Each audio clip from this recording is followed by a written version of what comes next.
لیکن سورت ہود سے اور سورت یونس سے یکسر مختلف صورت ہے سورت یوسف. اور یہ نازل بھلا کیوں ہوئی؟ نبی علیہ الصلوۃ والسلام نے مکہ کے آخری دور کے اندر اسلام کی باتیں ہر طرف پھیل گئیں. یہودی زیادہ تر آباد تھے مدینہ کے اندر. یہودیوں نے نا مشرکین مکہ کے کان میں پھونک ماری کہ محمد سے پوچھو صلی اللہ علیہ وسلم، پوچھو. چلو میں بھی آپ سے سوال کرتا ہوں، بڑا ٹیکنیکل سوال ہے. پوچھو کہ موسیٰ علیہ السلام اور ان کی قوم، یہ تو سارے لوگ رہنے والے تھے فلسطین کے اس علاقے کے. اب سوال یہ ہے کہ یہ بنی اسرائیل مصر میں کس طرح آ گئی؟ یعنی پلے بڑے وہاں کے لوگ مصر میں کیسے آ گئے؟ اب اور وہ سارے جانتے تھے اللہ رب العزت نے نبی علیہ الصلوۃ والسلام کو امی قرار دیا ہے، ایسا نبی جو دنیا کے یہ علوم اور فنون نہیں جانتا. اب ان کو پتہ تھا کہ نبی علیہ الصلوۃ والسلام تو تاریخ جانتے کوئی نہیں، اور سوال بہت تگڑا ہے، صرف وہی جواب دے سکتا ہے جس کو تاریخ کا پتہ ہو. کہ آخر سارے، جیسے میں آپ سے پوچھوں کہ سارے ہندو اور مسلمان انگریز کے تسلط میں رہتے تھے، اچھا وہاں رہتے تھے، پھر یہ پاکستان میں کہاں سے آئے؟ تو وہی بتائے گا نا جس کو پتہ ہے کہ یہاں پارٹیشن ہوئی، ہجرت ہوئی. اب اس سوال کے جواب میں یہ سورت یوسف نبی علیہ الصلوۃ والسلام کی نبوت کی بہت بڑی دلیل ہے. انہوں نے یہ سوال پوچھا، میرے رب نے ان کے سوال کے جواب میں یہ سورت نازل کی ہے. کیا یہ ہم آپ کو بتاتے ہیں وہ کیسے آئے فلسطین مصر میں؟ آپ یہ پوچھتے نا آپ کا رب بتاتا ہے آپ کو. اچھا آپ ایمانداری سے بتاؤ ساتھیو، اتنا بڑا تگڑا سوال جو پوچھا انہوں نے، اور ان کو پتا تھا یہ وہی جانتا ہے جو تاریخ پڑھتا ہو، اور جو تاریخ نہیں جانتا وہ یہ جواب دے سکتا. اور اگر پھر بھی وہ بندہ جواب دے دے، حق تو یہ تھا نا کہ سارے سجدہ ریز ہو جاتے کہ آپ ایکوریٹ بندہ ہے، سچا نبی، یہی حق تھا نا. تو پھر کیا لوگ ایمان لائے؟ نہیں لائے. یہ ہوتی ہے ضد، اناد اور ہٹ درمی، کہ آپ نے سوال اس نیت سے کیا ہی نہیں ہے کہ آپ سیکھنا چاہتے ہو. آپ نے سوال اس نیت سے کیا ہے کہ آپ دوسرے کو شکست دینا چاہتے ہو، اس کا منہ بند کرنا چاہتے ہو، مجلس جیتنا چاہتے ہو. اس سے یہ پتہ لگا کہ اگر انسان سوال کرے اور سوال میں نیت اچھی نہ ہو تو سوال کا جواب فائدہ دیتا نہیں دیتا. کتنے بندے آپ سے آدھا گھنٹہ الجھ جائیں گے، ان کو ذرا رتی فائدہ نہیں ہونا آپ کی نصیحت کا. یہ جی پہلی بات. دوسری بات سمجھ لگی؟ پہلی بات اس لیے سورۃ یوسف نازل ہوئی. ہائے بڑی پیاری بات. اچھا اگر آپ میں سے مجھ میں سے کوئی بندہ پریشان ہو اور اس کے حالات کی ہر شخص کی پریشانی کی نوعیت انتہائی مختلف ہوتی ہے.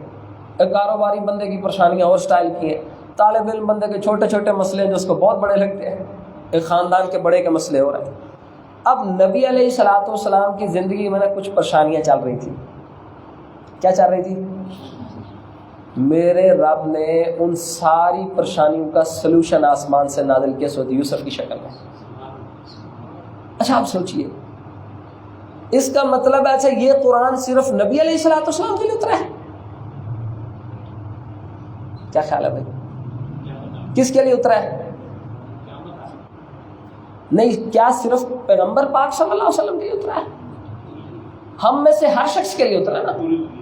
او بھائی سمجھو اس بات کو، اٹ مینز کہ یہ قرآن ہم میں سے ہر شخص کی زندگیوں میں چلنے والے مسائل کی جو نوعیت ہوتی ہے نا، اس کی بیس تقریباً ملتی جلتی ہوتی ہے. میں آگے کچھ پوائنٹس آپ کو انگلیوں پہ گنواؤں گا.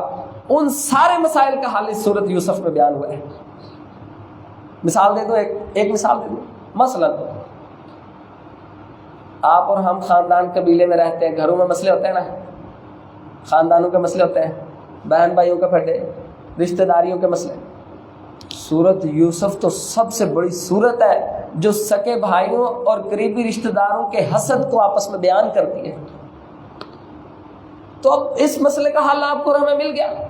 اب نبی علیہ الصلوۃ والسلام کی زندگی کے اندر جو کچھ مسائل تھے، وہ ان مسائل کو اللہ تعالیٰ نے حضرت یوسف علیہ السلام کا واقعے کے ذریعے بیان کیا، اور نبی علیہ الصلوۃ والسلام کو تو بالکل کما حق کو سمجھ آ رہی تھی کہ یہ بات میری بھی اسی طرح تھی، یوسف کی بھی اس طرح تھی، میری بھی اس طرح تھی، یوسف کی بھی اس طرح تھی، میرے ساتھ بھی ایسا ہوا، یوسف کے ساتھ بھی ایسا ہوا۔ اچھا اگر میرے ساتھ ایسا ہوا، یوسف کے ساتھ ایسا ہوا، اگر میرا رب یوسف کے بھائیوں کو ان کے دربار میں معذرت کرتا ہوا، سجدے کرتا ہوا گرا دیا نا، اور یوسف کو میرے رب نے کامیاب کیا ہے، تو میرا رب محمد کو ضرور کامیاب کرے گا صلی اللہ علیہ وسلم۔ اچھا آپ سوچئے، آپ کے اور میرے جو مسئلے ہیں، ہم سب یوسف پڑھیں، ہم کہ یار میرا بھی یہ مسئلہ ہے، یہ مسئلہ بھی ہے، یہ مسئلہ بھی ہے، یہ مسئلہ بھی ہے، اور ان مسئلوں کا حال اللہ تعالیٰ ساتھ ساتھ ذکر کرتے ہیں سورۃ یوسف کی روشنی میں۔ اور پھر ایک مسلمان کو، میں نے آپ کو سوال کیا کہ پچھلی 2 ترجمہ کلاسز نے آپ کی زندگی میں آپ کو کیا فائدہ دیا؟ سورۃ یوسف کا سب سے بڑا فائدہ یہ ہونا چاہیے کہ ہمیں یقین ہو جائے کہ اگر یہ جو میرے مسائل ہے نا، اگر میں بندے کا بچہ بن کے رہا، میرا رب سارے مسائل ختم کر کے مجھے بڑی عزت اور بڑے عروج عطا فرمائے گا۔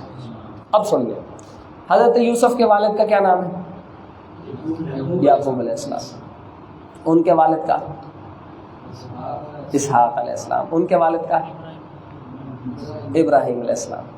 اور یہ چھوٹے بچوں، آپ سے تو میں بہت سختی سے پوچھوں گا، یوسف بن یعقوب بن اسحاق بن نبی علیہ الصلوۃ والسلام فرمایا کرتے تھے، لوگوں یوسف تو کریم ابن کریم ابن کریم ابن کریم تھے صلی اللہ علیہ وسلم۔ تو یوسف کی تو کیا بات ہے، باپ بھی نبی، دادا بھی نبی، پردادا بھی نبی، اتنی شان ہے میرے یوسف کی۔ اب نا جو یعقوب ہے نا، ان کی کنیت تھی اصل میں بنی اسرائیل۔ یہ جو اسرائیل لفظ ہے نا، اس کا مطلب ہوتا ہے عبداللہ، اللہ کا بندہ۔ اسرائیل کا کیا مطلب ہوتا ہے؟ اور پیارے نبی کے والد کا نام کیا ہے؟ پہلی بات سیم ہے۔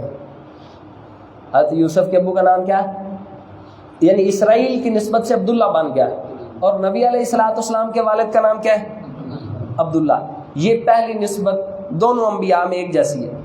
نبی علیہ الصلوۃ والسلام نے بچپن میں گاؤں دیہات میں دودھ پیا نا، عورت کی پرورش میں رہے، حضرت حلیمہ سعدیہ، اور یوسف علیہ السلام چھوٹی عمر میں کنویں سے اٹھ کے بعد میں عزیز مصر کی بیوی کی وہاں زیر کفالت رہے۔ یہ دوسری بات بھی سیم ہے۔ تیسری بات، نبی علیہ الصلوۃ والسلام نے بچپن میں بکریاں چلائیں، حضرت یوسف نے بکریاں چلائیں۔ خیر یہ اکثر انبیاء کی یہ بات سیم ہے۔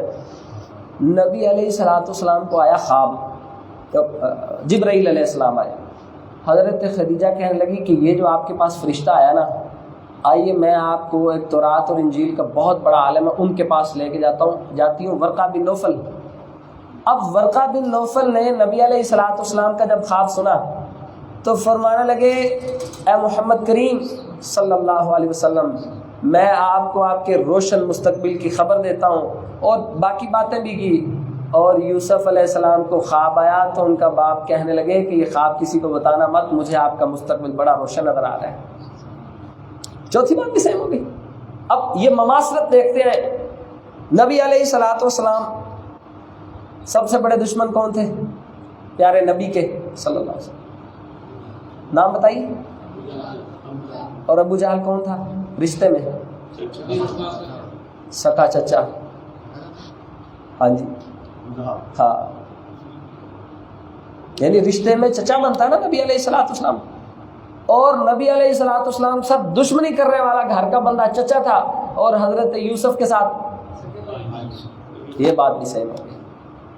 یعنی گھبرانا نہیں میرے محمد کریم صلی اللہ علیہ وسلم، آپ کے ساتھ تو ابو جہل نے دشمنی کی ہے نا، میرے نبی یوسف کو سکے بھائیوں نے اٹھا کے کنویں میں ڈال دیا۔ کتنی تسلی ہے اس میں۔ نبی علیہ الصلوۃ والسلام کو احد کے میدان میں نا مفسرین نے یہ باتیں اسی لیے ذکر کر رہی ہیں، آپ کو سورۃ یوسف پڑھنے کا مزہ آئے گا اور سمجھ آئے گی کہ یہ سورت صرف کو کس سے۔ اچھا ایک بات یاد رکھیے، قرآن کس سے کہانیوں کی کتاب ہے؟ قرآن حکیم میں آپ کو یہ ہم حضرت یوسف کا قصہ بھی پڑھیں گے نا، جس طرح یہ کتابوں کے اندر یہ ڈرامے کی سیریز چلتی ہے نا، A to Z ایک ایک بات ذکر کی جاتی ہے، قرآن میں کوئی واقعہ پوری تفصیل سے اس طرح ذکر نہیں ہوا۔ سب سے زیادہ تفصیل سے جو واقعہ ذکر ہوا وہ حضرت یوسف کا ہے، لیکن اس میں بھی یہ نہیں کہ ہر لمحہ بتایا گیا، بس قرآن موٹی موٹی بات کرتا ہے، اس میں سے نصیحت اور نشانیاں بتاتا ہے، آغاز بتاتا ہے، حالات بتاتا ہے، رزلٹ بتاتا ہے اور آگے چلتا ہے۔ کہتے ہیں اس میں سے نصیحت حاصل کرنے والوں کے لیے نصیحت ہے۔ قرآن قصے کہانیوں کی کتاب، یعنی یہ قصص انبیاء سے کوئی یہ مت سوچے کہ اللہ نے کوئی قصے کہانیاں بیان کی ہیں، اللہ نے نصیحت کے لیے دلیلیں اور مثالیں دی ہیں کہ فلاں موقع پہ ایسا ہوا تھا نا، عقل والوں کو فوری سمجھ آتی کہ ایسا ہوا تھا، فرمایا ایسا ہوا تھا نا، فرعون نے ایسا کیا تھا، پھر دیکھو ہم نے کیسے موسیٰ کو دریا میں سے نکالا، عقل والوں کے لیے نشانی۔ آگے چلتے ہیں۔ نبی علیہ الصلوۃ والسلام احد کے میدان میں مشہور ہو گیا تھا کہ نبی علیہ الصلوۃ والسلام کیا ہو گئے، اور احد کے میدان میں ایک گڑھے میں، ایک چھوٹے گڑھے میں گرے تھے اور اس کی بنیاد پہ شہید ہوا کہ محمد صلی اللہ علیہ وسلم شہید ہو گئے۔ اور نبی علیہ الصلوۃ والسلام اگر گڑھے میں گرے تو حضرت یوسف کو کہاں پھینکا گیا، ایک کنویں میں پھینکا گیا۔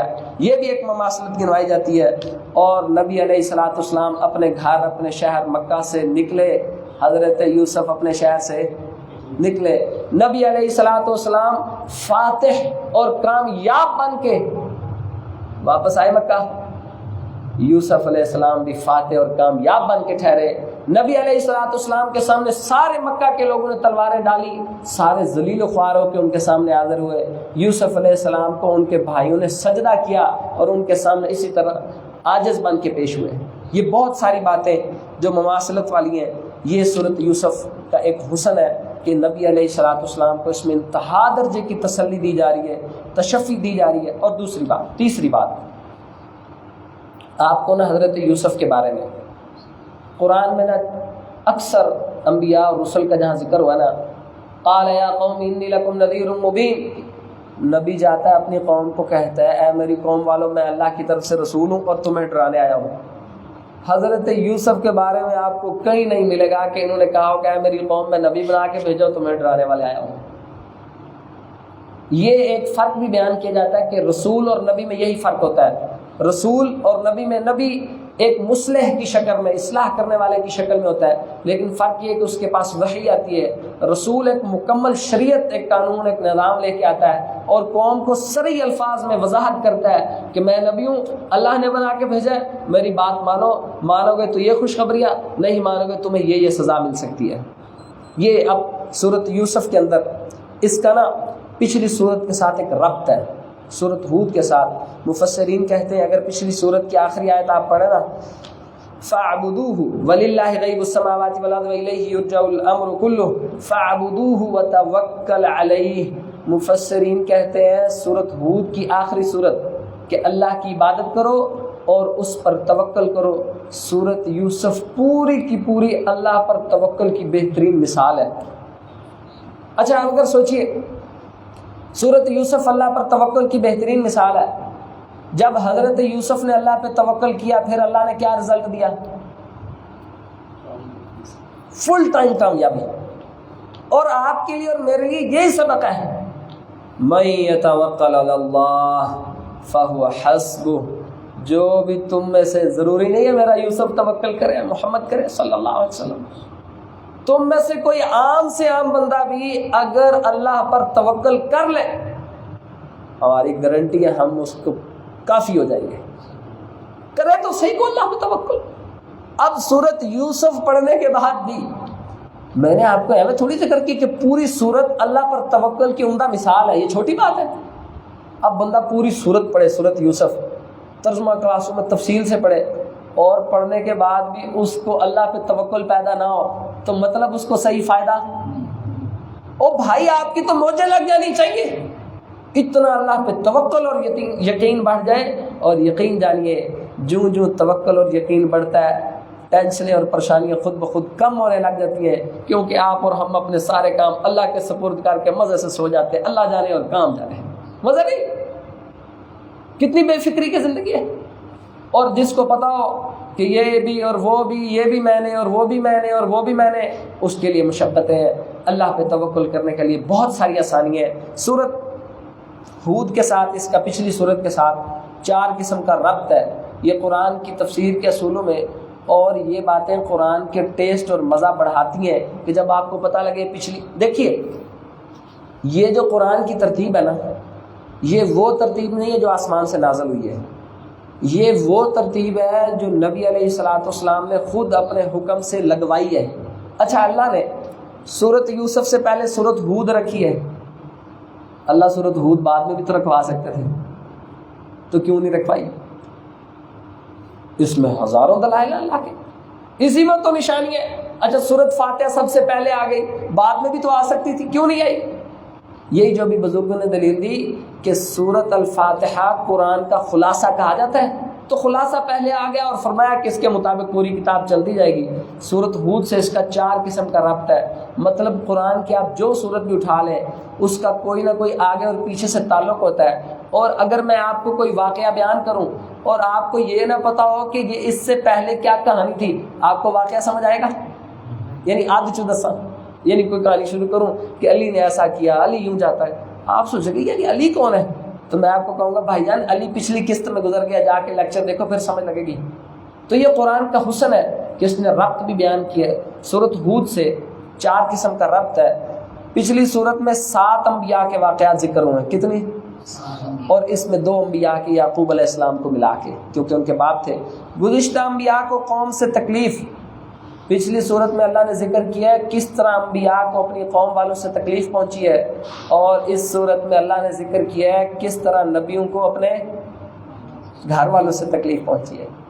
پچھلی صورت میں صورت توکل والی آیت جو آخری تھی، اگلی یہ جو صورت اس توکل والی آیت کی تفسیر ہے، انبیاء کے اچھے انجام کا تذکرہ ہے پچھلی صورت میں، اور اس صورت میں حضرت یوسف علیہ السلام کے اچھے انجام کا تذکرہ ہے کہ اللہ تعالیٰ نے ان کا انجام کس طرح اچھا کیا۔ یہ جی صورت یوسف کا ایک مختصر سا تعارف تھا۔ اللہ تعالیٰ ہم سب کو پڑھنے کی، اس پر عمل کرنے کی توفیق عطا فرمائے۔ بسم اللہ الرحمن الرحیم۔ الف لام را حروف مقطعات میں سے ہے، وہ حروف جن کا معنی ہمیں پیارے محمد صلی اللہ علیہ وسلم نے نہیں بتایا، اور ہمارا جتنا، ایک لفظ بول رہا ہوں دھیان سے سنیے گا، اس کو غلط مت سمجھے گا، ہمارا جتنا علم ہے نقلی علم ہے، نقلی سے مراد کاپیڈ، یعنی کاپی کیا ہوا، پیچھے سے نقل کیا ہوا، بیان کیا ہوا، روایت کیا ہوا کہ وہاں سے سنا میں نے، وہاں سے سنا، آخر کار سند نبی علیہ الصلوۃ والسلام تک جاتی ہے۔ اور پیارے نبی نے کہاں سے پڑھا سنا؟ اپنے اللہ سے پڑھا۔ اب یہ شان ہے قرآن کی کہ پوری قرآن کی اتنی تفسیر ہے، تو یہ الف لام را کی تفسیر کیوں نہیں ہے بھائی؟ کیونکہ پیارے محمد نے بتایا۔ اس میں عاجزی بھی ہے بندوں کی کہ بندے اگر تفسیر کر سکتے ہیں نا، وہی کر سکتے ہیں جو رب سکھایا ہے۔ کوئی اپنا ٹیل مار لے تو تفسیر کار ہے، یہی تو فرق ہے خالق اور مخلوق میں۔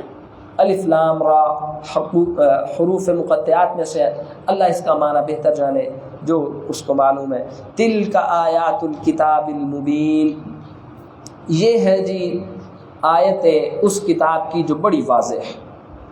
انا انزلناہ، بے شک ہم نے نازل کیا ہے قرآن عربیا لعلکم تعقلون، یہ قرآن عربی زبان میں تاکہ تم عقل رکھو، تمہارے پلے کوئی بات پڑ جائے، اس لیے نازل کیا ہے۔ نحن نقص علیک احسن القصص، ہم بیان کرنے لگے ہیں آپ کے اوپر بہترین بیان، بما اوحینا الیک، جو ہم نے آپ کی طرف وحی کیا ہے، ھذا القرآن، یہ قرآن، یہ جو ہم نے آپ کی طرف قرآن وحی کیا نا، اس قرآن میں سے ایک بہترین قسم کا بیان آپ کی طرف ہم بتانے لگے آپ کو۔ وَإِن كُنتَ مِن قَبْلِهِ لَمِنَ الْغَافِلِينَ، جب انہوں نے سوال پوچھا مشرکین مکہ نے، تو نبی علیہ الصلوۃ والسلام کو سوال کا جواب آتا تھا؟ یہ میرے رب نے کہا ہے کہ یہ جو ہم بات آپ سے ذکر کرنے لگے نا پیارے محمد کریم صلی اللہ علیہ وسلم، آپ کو اس کا پتہ ہے، لیکن ہم آپ کو بتا رہے ہیں، اب آپ کو پتہ ہے، آپ کے ہی تو توسط سے امت کو پتہ لگ رہا ہے، آپ کے ہی مرہون منت ہے یہ قرآن، یہ آپ کی شان ہے۔ اور یہ قرآن، یہ ہمارا آپ کو قصہ بیان کرنا اس بات کی دلیل ہے کہ آپ کی پشت پہ ہم کھڑے ہیں، یعنی مالک الملک کھڑے ہیں، اور ہم نے آپ کو بھیجا ہے نبی بنا کے اس قوم کی طرف۔ اب ہم وہ واقعہ بیان کرنے لگے، لیجیے کیجیے ان کو بیان۔ اذ قال یوسف لأبیہ، جب یوسف علیہ السلام اپنے باپ سے کہنے لگے، یا اباتی انی رأیت احدا، اے ابا جی میں نے دیکھا ہے، 11 کوكبا، 11 تارے والشمس اور سورج والقمر اور چاند رأیتہم لی ساجدین میں نے دیکھا ہے ان کو کہ یہ ساری چیزیں مجھے سجدہ کر رہی تھی. قال یا بنی لا تقصص رؤیاک علی اخوتک کہنے لگے یعقوب علیہ السلام اے پیارے بیٹے یہ اپنا خواب اپنے بھائیوں کو بتانا نہیں. فیکید لک کیدا وہ آپ کے بارے میں کوئی چال چل سکتے ہیں. ان الشیطان للانسان عدو مبین بے شک شیطان انسان کا کھلا دشمن ہے. شروع سے آئیے. تلک آیات الکتاب المبین یہ بڑی واضح آیات کی کتاب ہے. یہ جو لفظ ہے نا تل کا میں آپ سے ذکر کرتا ہی رہوں گا ساتھ ساتھ انشاءاللہ. پچھلی بھی ہر کلاس میں 1-2 ایسے جملے ضرور ذکر کیے کہ جو پکے رٹا مار لے بندہ تو ساری زندگی اس کو قرآن سیکھنے میں آسانی ہوگی. آپ کو قرآن حکیم میں کوئی کوشش کریں کہ کوئی پرنٹڈ فارم میں کوئی چیز مل گئی تو آپ سب کو پرووائڈ کرے. کو 50-60 ایسے لفظ ہیں اگر ان کو بندہ رٹا مار لے نا گھوٹا لگا لے رٹ لے ذہن میں بٹھا لے تو اگر میں مبالغہ نہ بھی کروں کم و بیش کوئی 40% قرآن کا ترجمہ بندے کو ویسے آ جاتا ہے یعنی شان قرآن کی. یعنی 60 کے قریب لفظ ایسے ہیں ان کو بندہ اگر رٹا لا لے تو کتنا قرآن کا ترجمہ ویسے آ جاتا ہے کم و بیش 40%. کچھ کم کچھ زیادہ ہو سکتا ہے. اس کی مثال یہ جیسے انگلش میں بات کروں آپ میں سے کسی کو ترجمہ یاد کروا دوں کہ سر اینڈ کا مطلب ہوتا ہے اور تو اینڈ جہاں بھی آئے گا آپ سمجھ جاؤ گے اس کا مطلب تو اور ہے. آگے پیچھے کوئی حساب لگاتے ہیں تو آگے پیچھے حساب لگانے سے کچھ نہ کچھ سمجھ آنے لگ جائے گا. یہ جو تل کا ہے نا اسی طرح جیسے سورۃ البقرہ شروع ہوتی ہے کس طرح شروع ہوتی ہے کیا لفظ آتا ہے الف لام میم آگے ذالک الکتاب. یہ جو ذالک تل کا تانی کا یہ پکے قرآن کے ورڈز ہیں. ان کو بندہ رٹا لگا لی ہر جگہ آنے قرآن سمجھنے کا بہت آسان طریقہ ہے. جو لفظ پکے ہیں اس کا ترجمہ سیکھ لو کہ اس کا کوئی مطلب ہے یہ. اچھا اگلے لفظ کا کیا مطلب ہے. دوسرا میں نے آپ کو الفاظ کی ایک کیٹیگری بتائی تھی کہ کچھ الفاظ قرآن حکیم کے وہ ہوتے ہیں جن کا تعلق اردو زبان سے ہوتا ہے. اگر تھوڑا سا اس پہ غور و فکر کیا جائے یا اگر یہ انگوٹھے کا استعمال کیا جائے کہ لفظ کے شروع میں اگر پہلے والے حرف پہ انگوٹھا رکھ دیا جائے نا پہلا والا لفظ چھپا دیا جائے تو دوسرا آپ کو خود لگے گا کہ یار یہ وہ لفظ نہیں ہے جیسے ابھی آئے گی مثال. تو یہ قرآن کے آسان ہونے کی دلیل ہے. اور آگے فرمایا انا کیا مطلب بے شک ہم نے جیسے میں نے آپ کو اس کی مثال دی تھی واغفر لنا وارحم واعف عنا یا اللہ ہمیں معاف فرما ہمیں بخش دے. اچھا یہ نا کا مطلب ہے ہمیں یہ بھی رٹا لگا لیں. انا یہاں 2 ورڈ اکٹھے ہو گئے. بے شک ہم نے انزلنا یہ جو ہو ہے نا اس پہ ذرا انگوٹھا رکھے سارے یہ ہو پہ انزلنا ہو پہ تھوڑا سا انگوٹھا رکھے. اب پڑھیں کیا بن گیا ہے کس نے کیا نازل ہم نے. میں آپ کو بات یہ سمجھانا چاہ رہا ہوں کہ اس میں ہم نے کا ترجمہ چھپا ہوا ہے.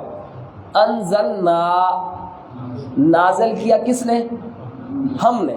اگر میں یوں کہوں انزل کا ملک صاحب آپ نے نہیں بولا آپ نے. اگر میں پوچھوں انزل تم نے نازل کیا. اب یہاں آ گیا انزل نا کس نے نازل کیا ہم نے. اب انگوٹھا اٹھائیں ہو کس کو سوری جس کو میں پوچھوں آپ بتائیں. یہ دیکھیں کتنا آسان ہو گیا. انزل کا لفظ نکلا نازل سے نازل یہ تو ترجمہ سمجھ آ گیا.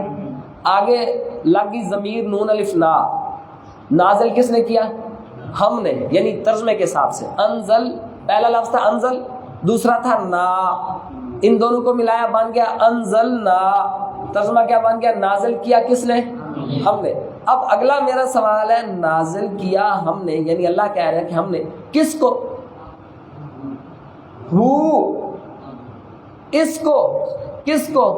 پچھلی آیت میں آ جاؤ تلک آیات الکتاب المبین یہ آیتیں ہیں بڑی روشن کتاب کی. کس کو نازل کیا اس کتاب کو بے شک ہم نے نازل کیا ہے اس کتاب کو. کس کتاب کو؟ پیچھے بھی ذکر آگے بھی آ رہا ہے. قرآنن، قرآن کو، عربیًا، عربی زبان میں، لعلکم تعقلون، تاکہ تم عقل رکھو. اب یہ اللہ کا احسان ہے کیونکہ قرآن کے اولین مخاطب لوگ کون تھے؟ کس زبان کے وارث تھے؟ عربی. اللہ کا احسان ہے اللہ نے ان پر شفقت کی کہ ان کی زبان میں قرآن کو اتارا اور ہم سب کے لیے دوہرا اجر رکھ دیا کہ ایک حرف کوئی سیکھے گا اس کے اجر کی حدیث میں آپ کو سنا چکا ہوں. اب ان کی تو زبان عربی تھی، آپ کی اور میری عربی ہے، پھر ہمارے اوپر کیا ذمہ داری ہے؟ ہم اس کو سمجھیں، ہم اس کی ٹرانسلیشن کر کے سیکھیں. ہم نے بے شک نازل کیا اس قرآن کو. میں اس میں کافی سارے الفاظ کو اس طرح بیان کرنا چاہتا تھا، صرف انزلناہ پہ اکتفا کروں گا، یہ ایک سبق، یہ لفظ پہ اکتفا کروں گا. قرآن عربیًا لعلکم. اب آپ نے یہ جو لفظ ہے نا لعل، اس کے بعد کیا لگا ہوا ہے؟ اس کا ترجمہ کون کرے گا؟ آپ میں سے بھائی یہ جو میرے سامنے بیٹھے آپ اس کا ترجمہ کریں گے؟ اب یہ دیکھ آسان ہے. لعل تاکہ کم تم، تاکہ آپ یعنی تم سارے، تعقلون عقل رکھو. اچھا تعقلون کا اگر تا پہ آپ انگلی رکھ لینا، عین قاف لام کیا بن گیا؟ تو یار اردو کا لفظ نہیں ہے، اردو کا لفظ عقل سے نکلا ہے. تاکہ تم عقل کرو. نحنو بے شک ہم، نقصو. لو جی یہاں ایک سوال ہے، اس کا کوئی ترجمہ بتائے نقصو کا. ملک صاحب آپ بھی بتا دیں، آپ نقصو کا ترجمہ.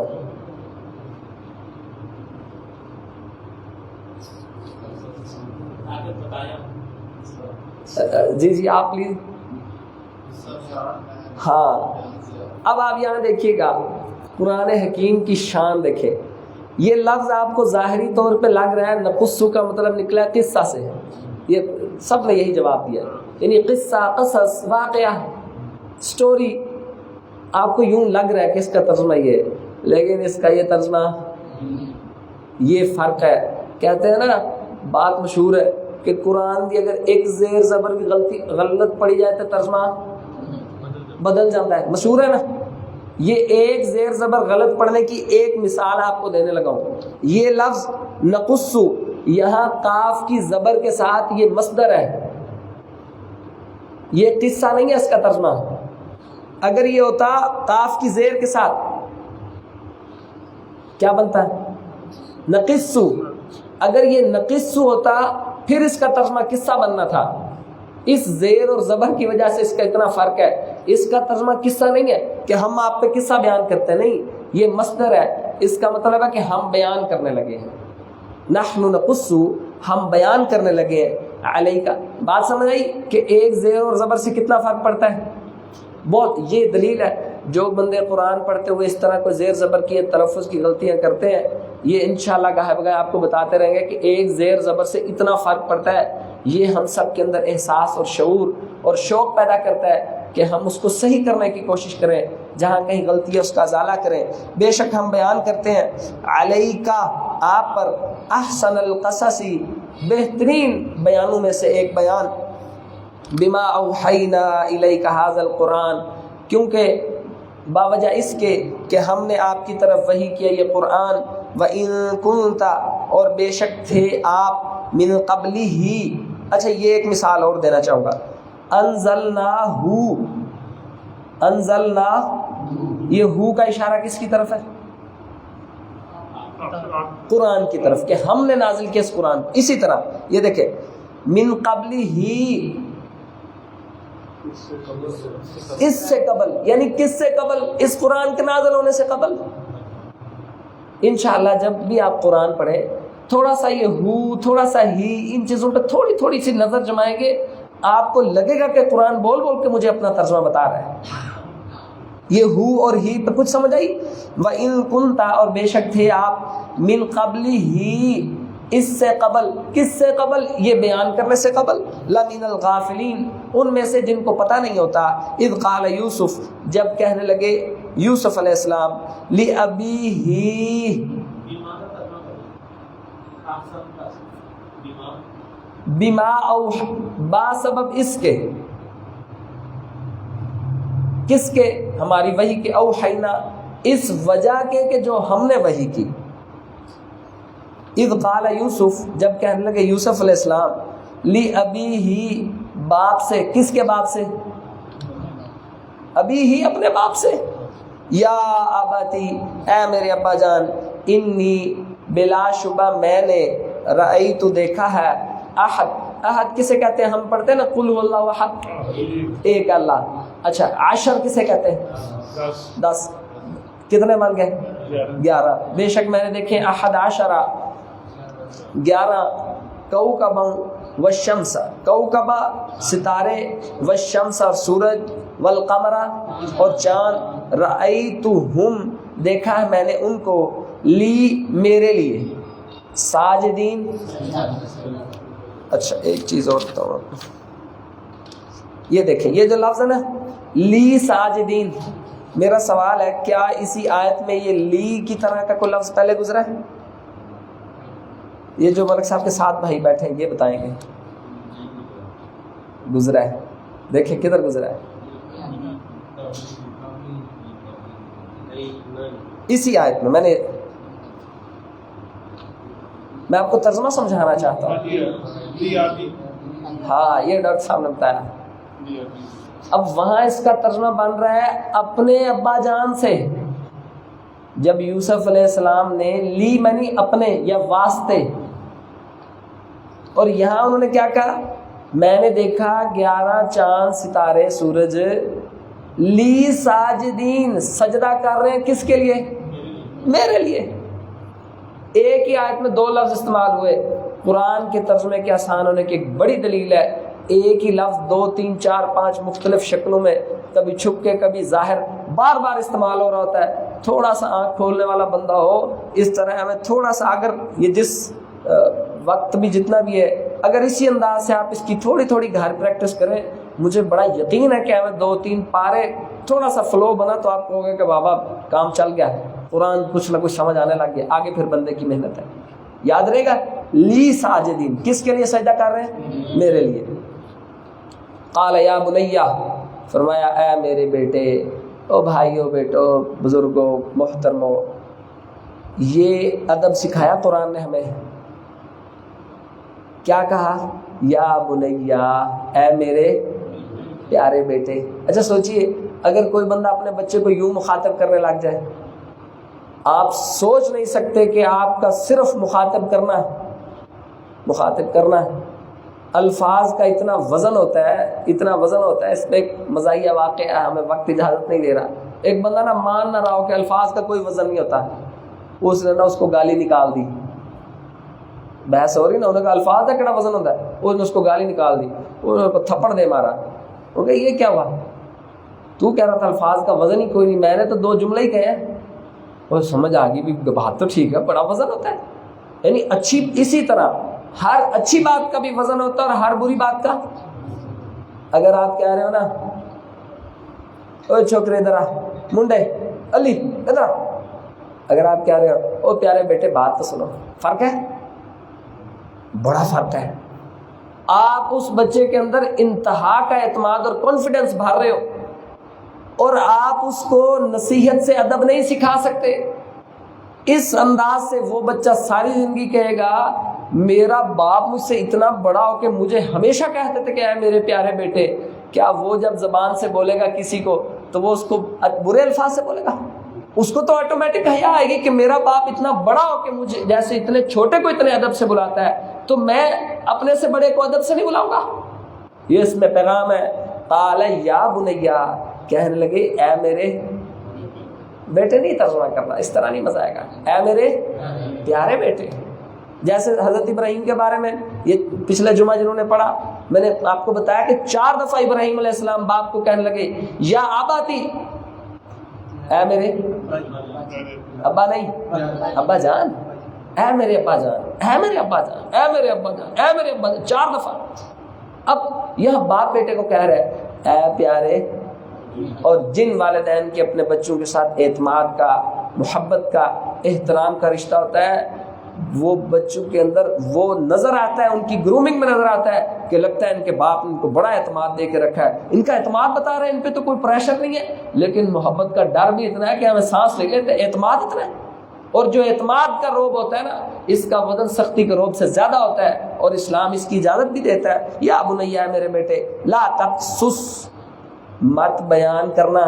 اچھا دیکھیے ایک بات اور آپ کو بتاتا جاؤں، اگر میں آپ احباب سے گزارش کروں کہ ممکن ہو کوئی چھوٹا سا پیج، کوئی اچھی سی ڈائری، کوئی پینسل، صرف ہر کلاس میں 2-3 سبق آپ کو بھی بتا دوں نا تو مزہ ہے۔ اس طرح میں بتاتا ہوں، میں سوچتا ہوں انہوں نے مسجد سے باہر گزرنا ہے، شیطان نے ہمیں ایک دھکا دینا ہے، ان کو ساری انفارمیشن آگے پیچھے ہو جانی ہے، تو یہ محفوظ ہو جائیں گی۔ اور یہ اس بات کی دلیل ہے، قرآن کے کم حافظ تھے صحابہ کے دور میں، ابھی دنیا میں حافظ ہیں نا قرآن کے، اگر میں کہوں کروڑوں حافظ ہیں تو غلط ہوگا، پھر کتابی شکل کی کیا ضرورت تھی؟ جب سینہ بسینہ اتنا علم محفوظ ہے، کتاب کی کیا شکل تھی؟ اکتب العلم بالقلم، اگر علم کو سنبھالنا چاہتے ہو نا تو قلم کے ذریعے علم کو قید کرو، عربی کا محاورہ ہے، جو علم کو قید کر لیتا ہے اس کو علم یاد رہتا ہے، باقیوں کا اڑ جاتا ہے۔ اور اگر ممکن ہو تو کوئی پینسل کچھ پیج لایا کرے، یہی تو فرق ہے جمعے میں اور ترجمہ کلاس میں۔ جمعے میں تو نہ آپ سے سوال کر سکتے ہیں، نہ آپ کو کچھ لکھوا سکتے ہیں، نہ پڑھا سکتے ہیں، نہ نوٹس دے سکتے ہیں۔ اب ایک بات اور آپ سے ذکر کرتا چلو، یہ آپ نے لفظ دیکھا تقصص، اس شکل کا کوئی لفظ پہلے بھی آیا ہے؟ ذرا گنے،